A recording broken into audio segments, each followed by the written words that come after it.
Hello viewers, let's crack UPSC CSE के YouTube channel पर आप सभी का स्वागत है। सैटरडे संडे एक ऐसा वीकेंड जिसके ऊपर सभी का एक्सपेक्टेशन था दैट क्या ईरान और अमेरिका के बीच में बातचीत हो पाएगा, किसी तरीके से कहीं पर भी कोई ना कोई नेगोशिएशन दोनों कंट्रीज के बीच में हो पाएगा। लेकिन ऐसा सारा एक्सपेक्टेशन जो था, at the end it shattered away. वो सारे एक्सपेक्टेशंस मटेरियलाइज नहीं कर पाए बिकॉज यूएस और ईरान के बीच में कोई भी बातचीत इस पूरे वीकेंड में नहीं हुई। इनफैक्ट ईरान के फॉरेन मिनिस्टर पाकिस्तान गए, यूएस ने अपने एनवॉय को पाकिस्तान भेजने से मना कर दिया।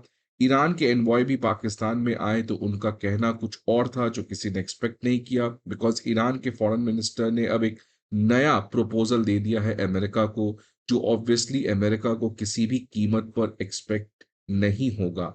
तो ये तमाम चीजें बताती हैं कि चीजें जो हैं वो काफी ज्यादा इस समय वापस से टेंस बनते हुए नजर आ रही हैं। और उसी का इम्पैक्ट आज वापस से क्रूड ऑयल प्राइसेस में देखने को मिला। एंड साथ ही साथ एनर्जी और फर्टिलाइजर की जिस तरीके की शॉर्टेज अब आने वाले वीक में एक्सपेक्टेड है, वो काफी बड़ी शॉकिंग हो सकती है। आईएमएफ ने कहा है जिस तरीके से टेंशन यूएस और ईरान के बीच में बढ़ रहा है, this is leading to a much more worst energy crisis than what the world has witnessed in the year 1970s, जब उस समय मिडिल ईस्ट में वॉर हुआ था। तो यूएस ईरान डिप्लोमेसी फेल होते हुए दिख रहा है इस समय, बिकॉज पूरे वीकेंड में एज जैसे मैंने पहले भी कहा, किसी भी तरीके की बातचीत दोनों कंट्रीज के बीच में नहीं हुई। और इसी के बाद पाकिस्तान के मेडिएशन के ऊपर भी सवाल उठता है कि पाकिस्तान की मेडिएशन जो काफी ज्यादा ग्रैंड बनाई जा रही थी, वो अब फेल होते हुए दिख रही है, because Pakistan is exactly not able to deliver the game. और इसकी वजह से अब ईरान हैज फाइनली डिसाइडेड कि पाकिस्तान छोड़ो, now it's time to head to other country, जिसमें रशिया अब आएगा, जहां पर अब आने वाले समय में यूएस और ईरान के बीच में प्रोबेबली नेगोशिएशन हो सकता है। So it's a end game of Pakistan and a new role of mister Putin, who is now heading into this game directly. अब देखिए फ्रेंड्स, हुआ क्या। ईरान जो है उसने अब इस पूरे वीकेंड में जब पाकिस्तान के काउंटर पार्ट से बातचीत की, पाकिस्तान के प्राइम मिनिस्टर को भी ईरान के फॉरेन मिनिस्टर ने कन्वे किया कि अमेरिका को आप बता दो कि अमेरिका के साथ कोई भी बातचीत नहीं होगी। सेकेंड राउंड ऑफ नेगोशिएशन जो होना था, वो किसी भी कीमत पे ईरान जो है वो करने को रेडी नहीं है, जब तक यूएस ऑपरेशनल ऑब्स्टिकल्स को नहीं हटा देता है, जिसमें सबसे बड़ा कंसर्न जो है वो है नेवल ब्लॉकेड। सो ईरान का कहना है that first remove naval blockade, then only Iran जो है वो सेकेंड राउंड ऑफ नेगोशिएशन को कंडक्ट करेगा। और इनफैक्ट ईरान ने अब पाकिस्तान के थ्रू अमेरिका को एक ऐसा प्रपोजल भी दे दिया जो क्लियरली अमेरिका के लिए काफी ज्यादा शॉकिंग होगा। आप देखिए इस पर्टिकुलर नए प्रपोजल में क्या कहा गया है। अब नए प्रपोजल में कहा गया है ईरान के द्वारा कि आप जो न्यूक्लियर टॉक के बारे में बातचीत करना चाहते हैं, अब तो इसके बारे में ईरान जो है वो बातचीत भी नहीं करेगा। आप देखिए, Iran is no longer willing to negotiate over its nuclear programme at all. मतलब न्यूक्लियर प्रोग्राम को लेकर कोई भी नेगोशिएशन अगर सेकेंड राउंड ऑफ टॉक होता भी है तो उसमें ये कभी भी नहीं किया जाएगा। रादर केवल डिस्कशंस जो होंगे वो वॉर को कैसे खत्म किया जाए, सैंक्शंस रिलीफ कैसे दिए जाए, कॉम्पेंसेशन कैसे किया जाए ईरान को for the huge destruction which are witnessed, and lifting the blockade. तो ईरान ने अब सेकेंड राउंड ऑफ नेगोशिएशन का जो डिस्कशन होना था उसका पूरा एजेंडा क्लियरली पब्लिकली यहां पर सभी को बताने का काम किया है दैट न्यूक्लियर प्रोग्राम के बारे में कोई भी बातचीत नहीं होगा। If you are really serious in talking about nuclear programme, जो पहले ऑपरेशनल ऑब्स्टिकल्स हैं उनको खत्म कर दो। अगर न्यूक्लियर प्रोग्राम की बातचीत कर रहे हैं, एक तरफ ईरान की इकोनॉमी पूरी बर्बाद हो जा रही है, तो क्या फायदा उस न्यूक्लियर प्रोग्राम का। अगर न्यूक्लियर प्रोग्राम के बारे में बातचीत कर रहे हैं लेकिन अभी भी आप ब्लॉकेड, जो कि एक इलीगल एक्ट है आपके द्वारा, if you are continuing with this blockade, then how can you talk about diplomacy? और जब तक वॉर रहेगा तब तक न्यूक्लियर प्रोग्राम की कोई बातचीत ही नहीं हो सकती है। विच मीन्स ईरान ने अब टर्म्स एंड कंडीशन यहाँ पे काफी ज्यादा और रिजिड कर दिए हैं, which means probably second round of negotiation अब पॉसिबली नहीं होगा, बिकॉज ट्रम्प के लिए सबसे इंपॉर्टेंट न्यूक्लियर प्रोग्राम है, बट ईरान के लिए प्रायोरिटी कुछ और है। और अब यहाँ पर क्लियरली डेडलॉक बनते हुए दिख रहा है। इनफैक्ट ईरान के स्पीकर, जो एक बहुत इंपॉर्टेंट अगेन पॉलिटिकल लीडर है, in fact some of the last political leaders जिनको अभी तक असैसिनेट नहीं किया गया है। इन्होंने कहा एकदम क्लियरली 27 अप्रैल को आप देख सकते हैं ये सोशल मीडिया पर ट्वीट आता है जिन्होंने कहा कि यूएस जो है वो हमेशा कहता है we have all the cards to play, we have all the cards to play. But Iran के स्पीकर ने कहा that it's not you who have the cards to play, it is the Iranian regime who has the cards to play. और इसमें उन्होंने कहा कि देखिए अभी तक वर्ल्ड में सप्लाई ऑफ ऑयल या गैस कह लो या demand of oil and gas लगभग इक्वल है।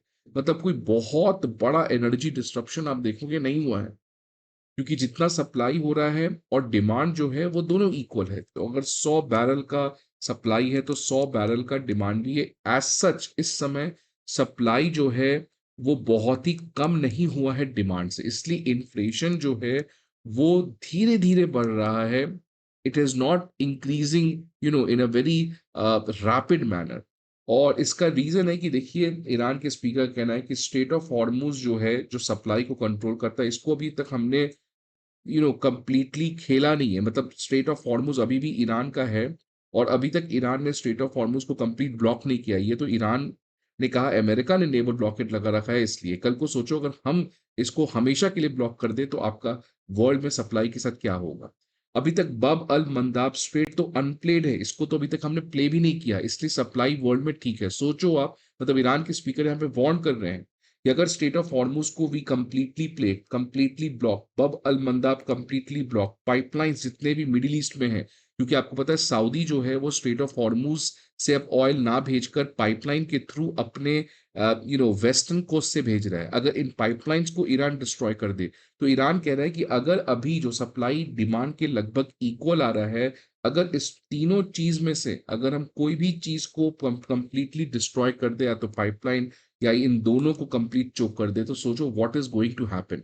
सो ईरान यहाँ पे कह रहा है that we have all the cards to play. और बबल मंदाब स्टेट में आपको पता है हुदी रेबल्स ऑलरेडी एक्टिवेट हैं।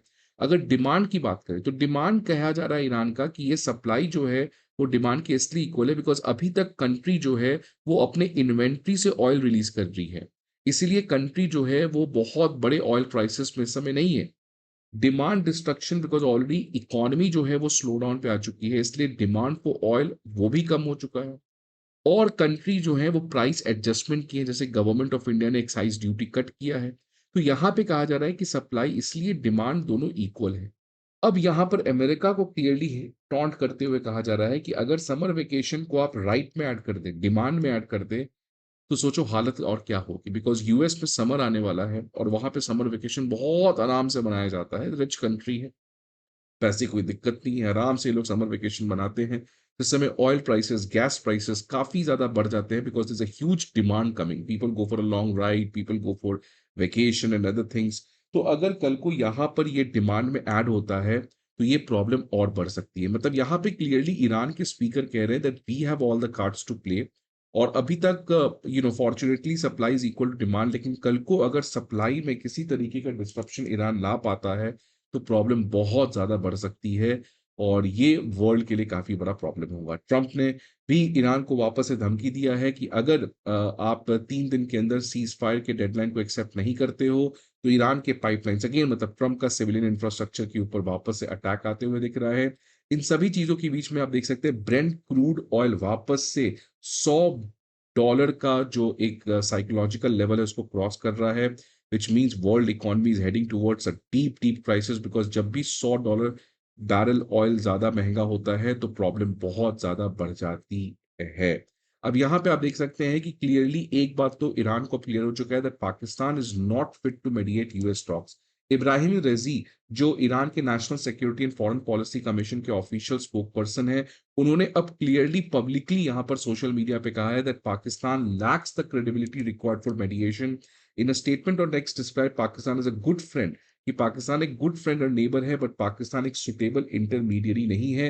बिकॉज एक सुटेबल मीडिएटरी का सबसे बड़ा इंपॉर्टेंट रोल है इम्पार्शियल होना, बट पाकिस्तान डे वन से अमेरिका का साइड लेते हुए दिख रहा है। और इसीलिए अब पाकिस्तान के ऊपर भरोसा खत्म करके ईरान के टॉप डिप्लोमेट पहली बार इस पूरे वॉर में अब आप चले गए हैं रशिया में। तो यहाँ पर ऑफिशियली एंट्री हो जाता है रशिया का। अब रशिया यहाँ पर प्रोबेबली एक बड़ा रोल प्ले करते हुए दिखेगा। ट्रंप ऑल्सो नोज कि रशिया के आने से चीजें कॉम्प्लिकेट होगी और इसलिए ट्रंप ने अपने डिमांड को थोड़ा सा सॉफ्ट किया और कहा कि तेहरान से मिलने की जरूरत नहीं है, आप फोन से भी बातचीत अमेरिका के साथ कर सकते हैं। यहाँ पर ब्रिक्स जो इंडिया के लिए बहुत इंपॉर्टेंट है, बिकॉज इस साल ब्रिक्स समिट इंडिया होस्ट करने वाला है और ब्रिक्स समिट में अगर सक्सेसफुल आउटकम नहीं हो पाता है तो ये इंडिया के लिए काफी ज्यादा अच्छी चीज नहीं होगी। और वही चीज यहाँ पे होते हुए देखा कि ब्रिक्स का कोई भी कंसेंसस मिडिल ईस्ट में वॉर के ऊपर नहीं बन पाया, इसलिए ब्रिक्स का कोई आउटकम मीटिंग नहीं आ पाया। अभी तक ब्रिक्स का समिट होना बचा है। फॉरेन मिनिस्टर मीटिंग अभी मई महीने में 14 तारीख को होने वाला है। उसके पहले ये प्रीकर्सर मीटिंग था और यहाँ पे वॉर को लेकर कोई भी कंसेंसस नहीं बन पाया। ये एक इंडिया की डिप्लोमेसी का बहुत बड़ा चैलेंज होगा, बिकॉज यहाँ पे रशिया के फॉरेन मिनिस्टर इंडिया आएंगे 12 से 14 मई के बीच में, चाइना के फॉरेन मिनिस्टर आएंगे, ईरान के फॉरेन मिनिस्टर आते हैं कि नहीं आते हैं। तो ये बहुत इंटरेस्टिंग होने वाला है ये जिस समय हो रहा है, बिकॉज लास्ट टाइम जब इंडिया ने G20 समिट होस्ट किया था उस समय रशिया यूक्रेन पीक पर था। आज जब इंडिया ब्रिक्स समिट होस्ट कर रहा है तो मिडिल ईस्ट कॉन्फ्लिक्ट पीक पर है। सो दिस रियली शोज कि आज इंडिया जो है वो कितना ज्यादा एक्सटर्नल शॉक्स, एक्सटर्नल चीजों से वल्नरेबल है। And whenever there's a vulnerability, there's a opportunity for rise and deliver, and that is what India needs to do. I hope आपको ये वीडियो अच्छा लगे। See you again some other video. To that, goodbye and take care.